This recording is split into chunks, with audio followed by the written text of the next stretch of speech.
So in the course of that Tuesday night group, how many songs do you think you wrote? Oh, so many.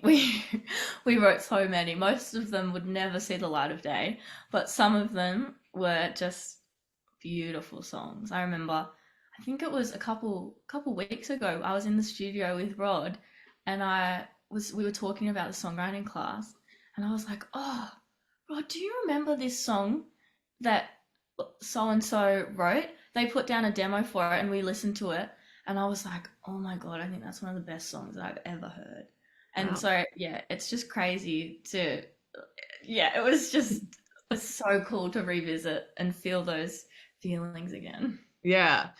So you no doubt have heard over the pandemic, Sam Hawksley, based in Nashville, ran the Song Club. Felicity Urquhart and Josh Cunningham put an album out called the Song Club in the wake of that.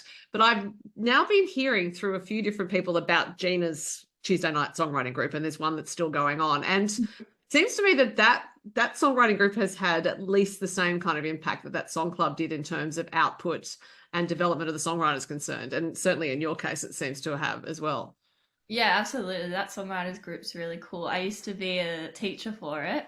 Um, when it used to be massive. It's gotten a little bit smaller, but it's still massive. And obviously, Gina's always trying to grow it.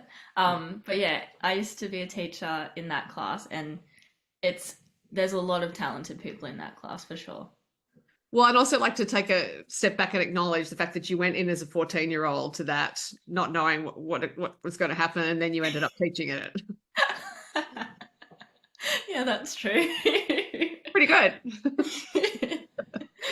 So that I think it sort of leads us quite organically to Best of Me, which is your new single, which you wrote with Rod McCormack, who is Mhm. James' husband, and also with Sam Gay, who is in Nashville. So how did that song come about? Was it an idea that you brought to Rod, and then he took it to Sam, and the three of you worked on it together? Yeah, so normally when we do a songwriting session, we all rock up on Zoom and we all write the song on Zoom. So we get on at 6 a.m. sharp in the mornings. It's a bit early, but I feel like it's a good thing too because you don't really have time to think about anything. So it's like you're very fresh in the write. But yeah, it's just because America time, it's crazy. So we're like 6 a.m., it works.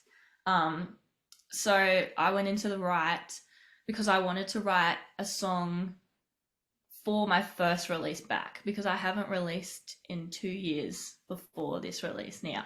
And so I wanted to write a song kind of almost explaining where I went. So really what happened is wasn't sure where I wanted to go with music, and I released all of these songs that like they had country elements but they weren't as country as what I'm doing now.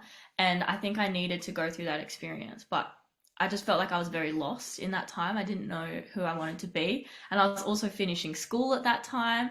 So I feel like you automatically go through a crisis when you're about to finish school because you don't know what you're going to do with your life. And so I was just feeling really sorry for myself. And then I got into working with Rod and Sam and all of the other writers from Nashville that we work with.